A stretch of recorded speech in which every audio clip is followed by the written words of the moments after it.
I want you to really stop and take a look at your life. Take an honest look at your life. I was thinking just before I start to make this, we have actually been conditioned to kid with ourselves, to lie to ourselves, to not really take an honest look at the results we're getting. I want you to take a real honest look at your results. And when you look at them, ask yourself, am I living the way I really want to live? You see, most people aren't. One of the first questions I ask a person that comes to work with me, I want to know what's the most they've ever earned in a year. Now, I really don't care what the answer is, but I want to know what the answer is. Because you see, if a person says the most they've ever earned in a year is $50,000, I know where their mind is programmed. If they tell me the most they've ever earned is $250,000, I know where they're programmed. And then I want to find out what they want. And I know then what has to shift. Because their mind is programmed, and if they're really going to live the way they want to live, they've got to change the program. And if they don't change the program, then nothing really happens. Now, what I'm going to share with you, I've been studying for a long time. I'm going to put some PowerPoint slides right up here. And on those PowerPoints, I'm going to tell you a story. And it's a story about me, and it's a story about you, and it's a story about what we're capable of doing, what we're really capable of doing. You see, I started to study this information 54 years ago. In fact, last October, I started my 55th year of studying this. Now, that's longer than probably many of you are living, maybe longer than your parents have been living. But I've studied it every day. I've become absolutely fascinated with this information. And as I go through this, I think you're going to be fascinated with it. Now, I didn't always have this information. Today, I have a company that operates all over the world. I earn millions of dollars. I have some wonderful friends. And I live an interesting life. When I wake up in the morning, I know that I'm going to be doing what I love all day long, and I'm going to be extremely well paid for it. But you know, it wasn't always like that. I have to go back to 1961. And in 1961, a man gave me this book. And that's when everything in my life started to change. The book is Think and Grow Rich. And there was a huge shift in the direction of my life.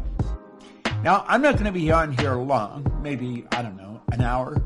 But in that hour, I'm going to suggest that you could change everything in your life.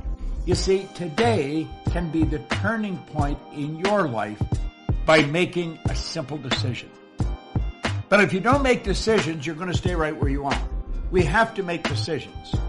If we're going to change, we have to change the direction that we're going. And when we change the direction we're going, then we want to make sure we're going in the right direction. Because if we're not, we're going to either go backwards or we're going to stay where we are. Now, I had something pretty interesting happen. When I committed to study this material every day and follow proven direction,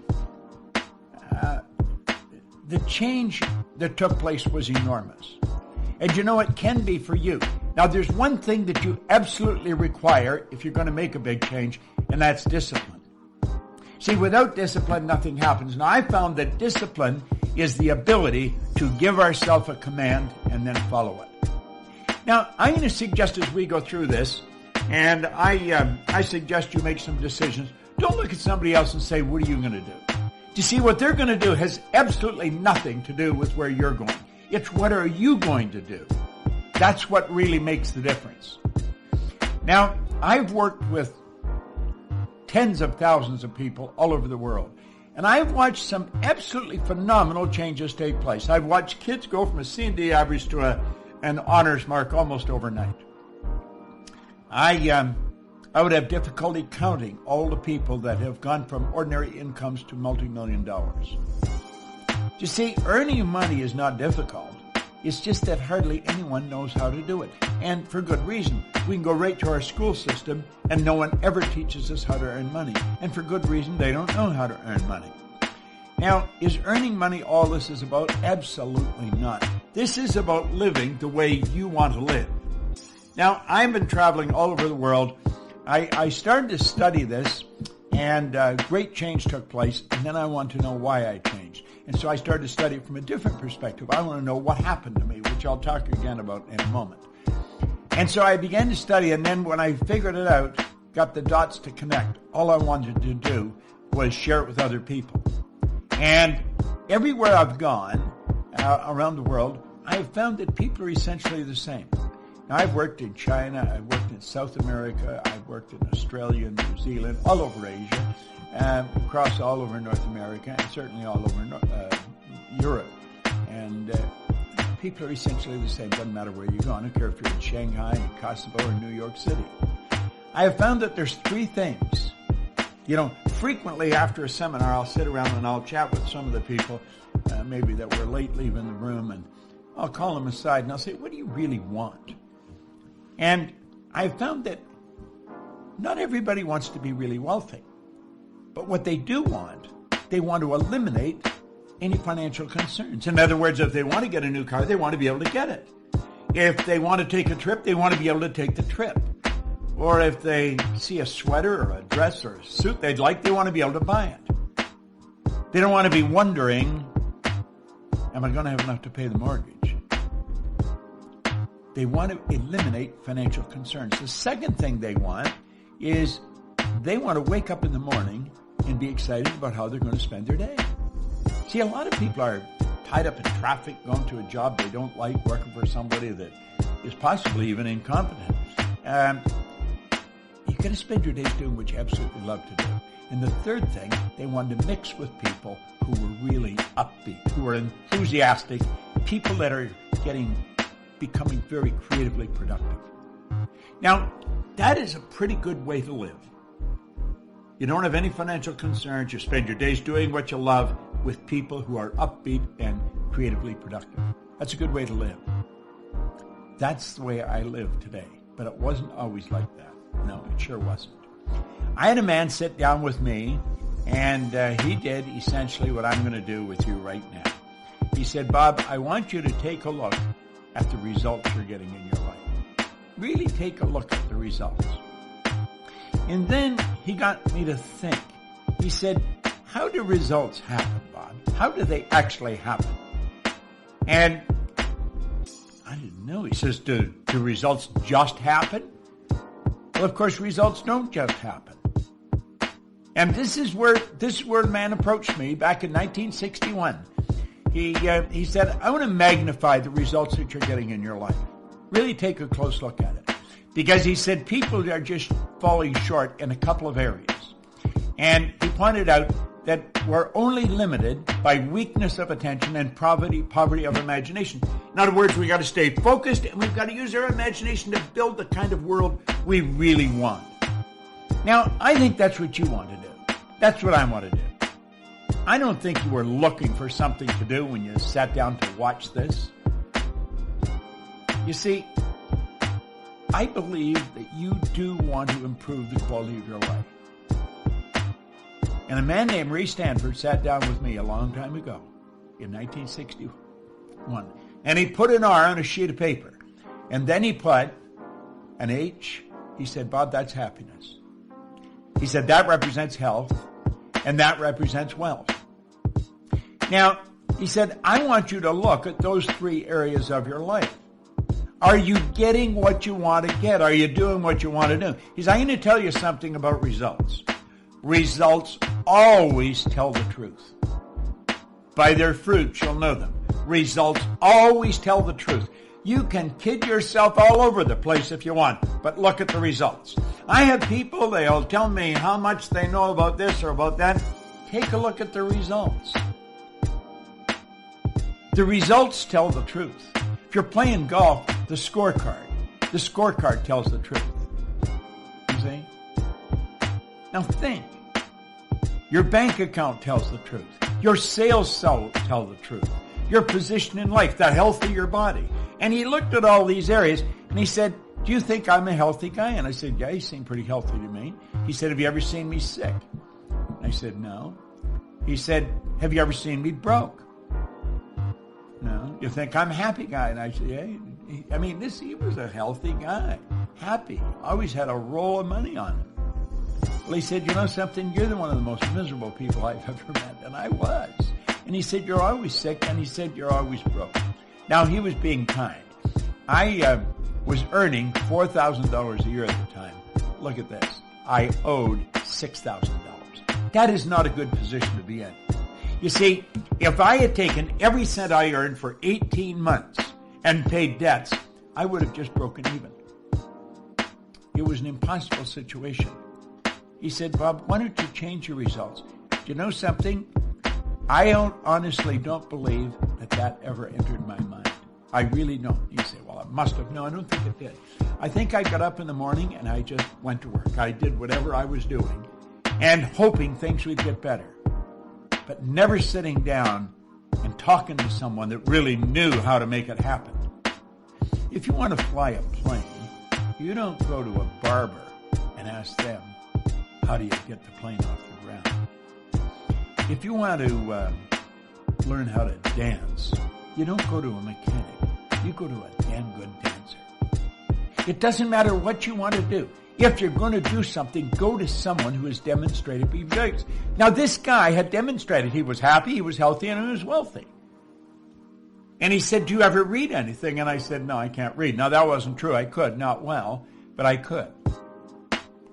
And that's when he introduced me to this book, Think and Grow Rich.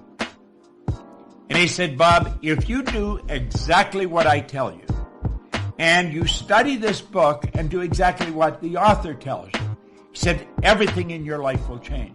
Now, he said, the man that wrote this book, Napoleon Hill, spent his whole life putting this together. It contains the best thinking of over 500 of the world's most successful people. Listen, I've been reading this one now since 1961. Now, think about that. That's a long time.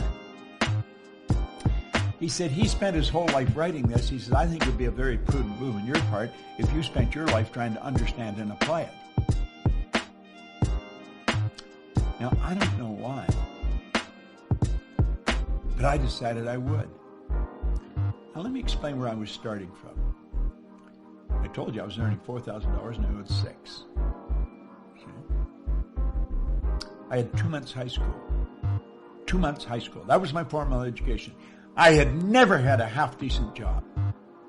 I just bounced from one job to another, in the bar, working in a bar, in the Navy, out of the Navy, working in factories.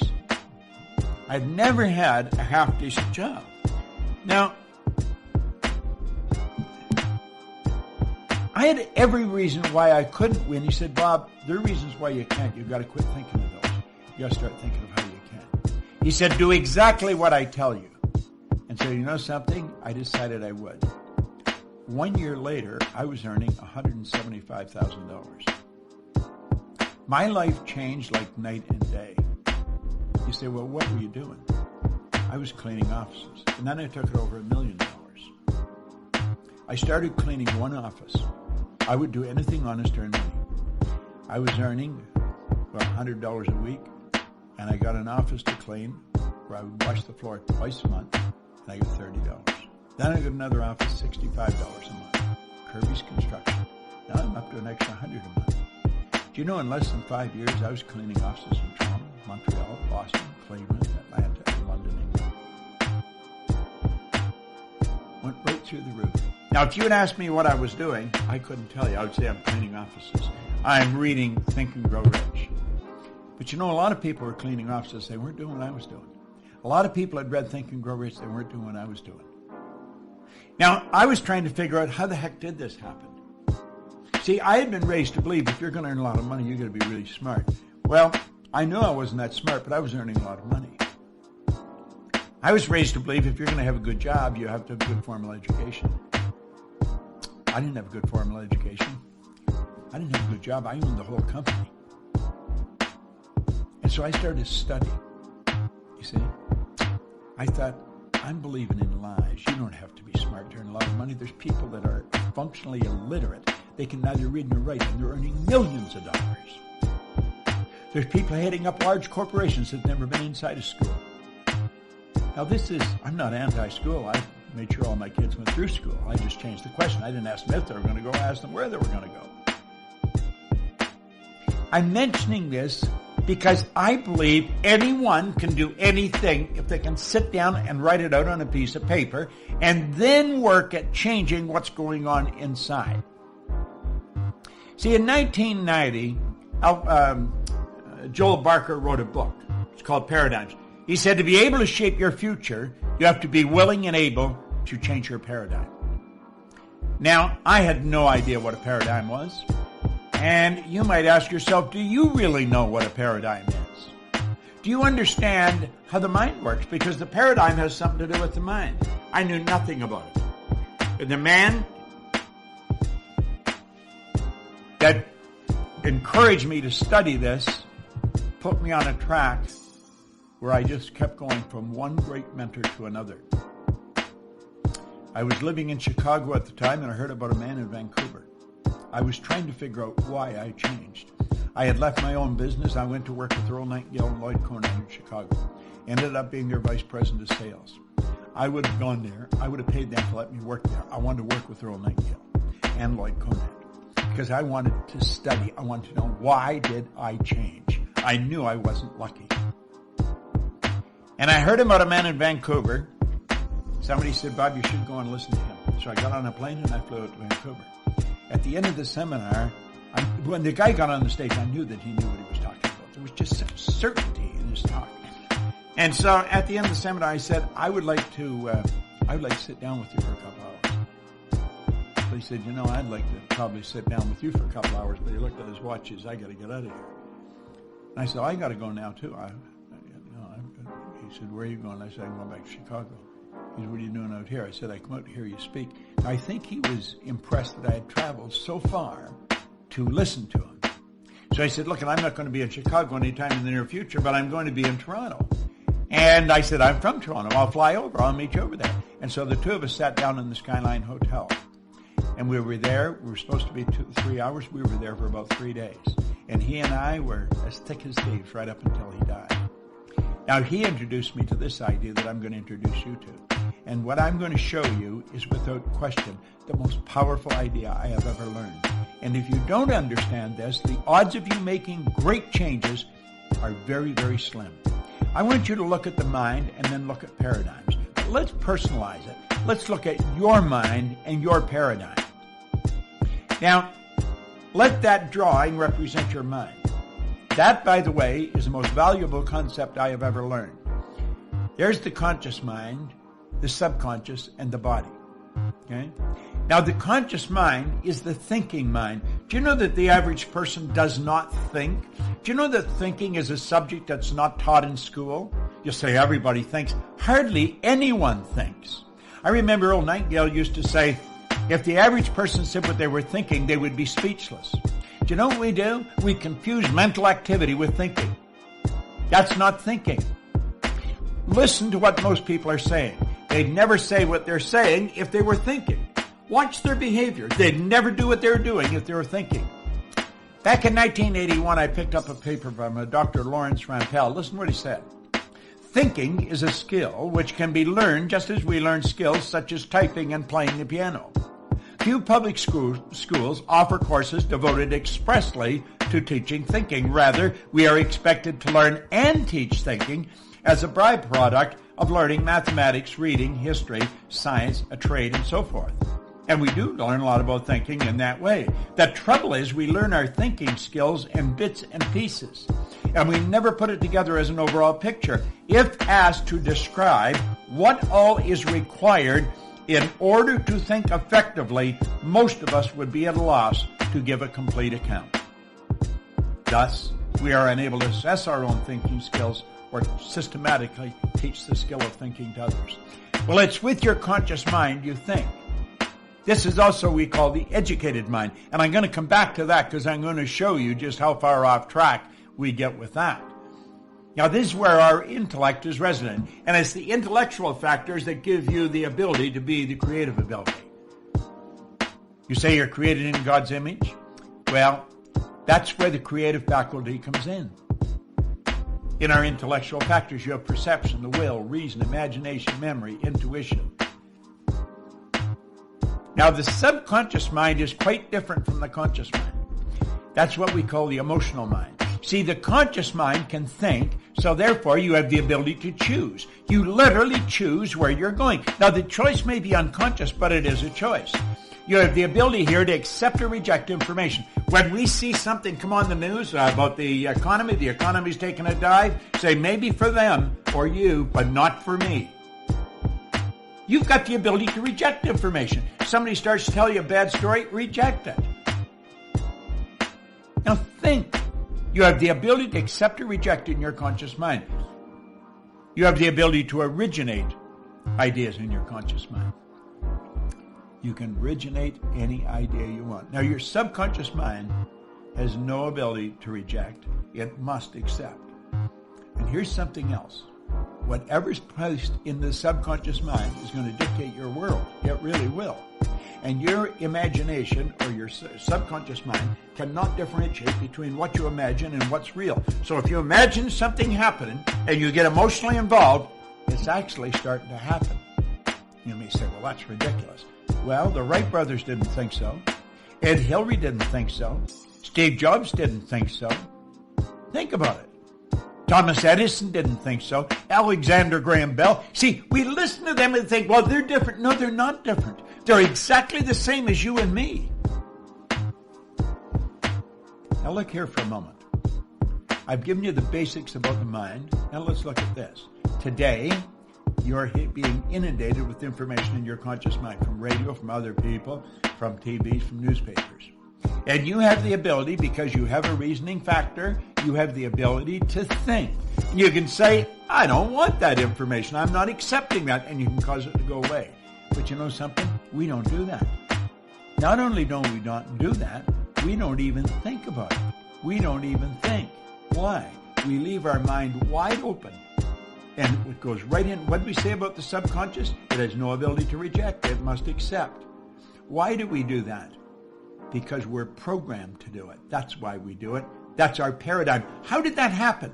How did it happen that we go around leaving our subconscious mind wide open? Because it's what's going on in the subconscious that dictates what you do.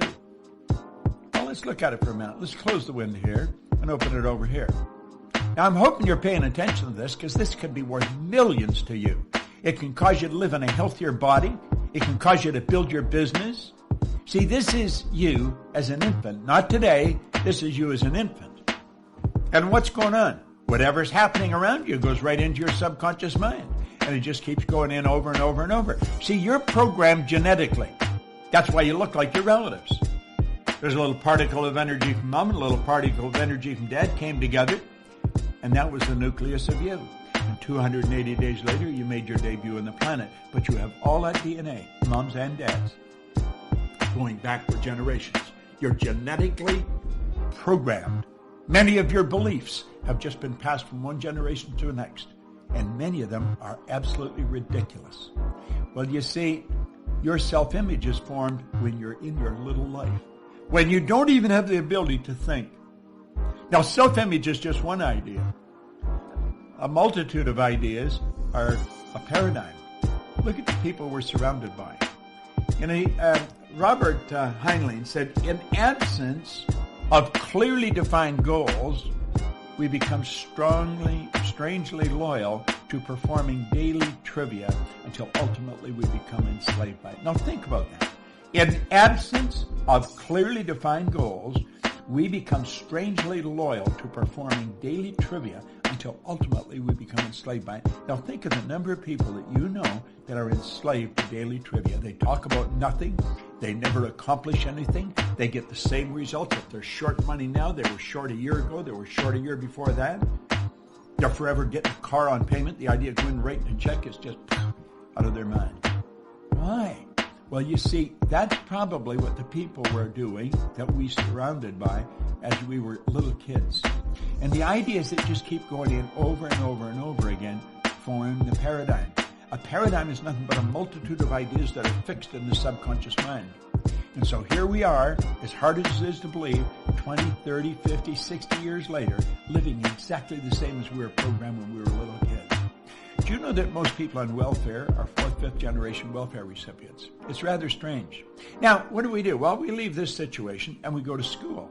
What does school do? Well, let's look at it. School gave us valuable knowledge. However, school never taught us anything about paradigms. Therefore, we frequently do not do what we already know how to do. Now think, superior knowledge. Think about it. Inferior results. What does that do? That causes confusion and frustration. Now think about this for a moment. We've gathered great knowledge, but we know nothing about the paradigm. So watch here. Here's the drawing. There's the model. There's all the knowledge we got in school. We've got it packed in there. But you know something? It doesn't equate to the results we're getting. You're going to find absolutely brilliant people getting very bad results. You're going to find people that are brilliant. They know exactly what to do, but they don't do it. Why? It's the paradigm that controls the behavior. Now listen, I've studied this for over half a century. I had no formal education. I had no business experience. I earned millions of dollars. I'm 81 years old. I've got more energy than most people that are 21. I have a sister-in-law that says he's 81, he looks about 60, and he's acts like he's about 30. Well, she got that down pretty good because that's just about the way it is. Why? It's because I understand how to use the mind. Now look, if you want to change your results, if you really want to change the results, there's something that you've got to do. You've got to know how to change the paradigm. And if you don't change the paradigm, I don't care what, nothing's going to happen. You'll find people going back to school because they think if I got some more knowledge. No, you're not short on knowledge. We're short on behavioral patterns. And that's really what we have to do.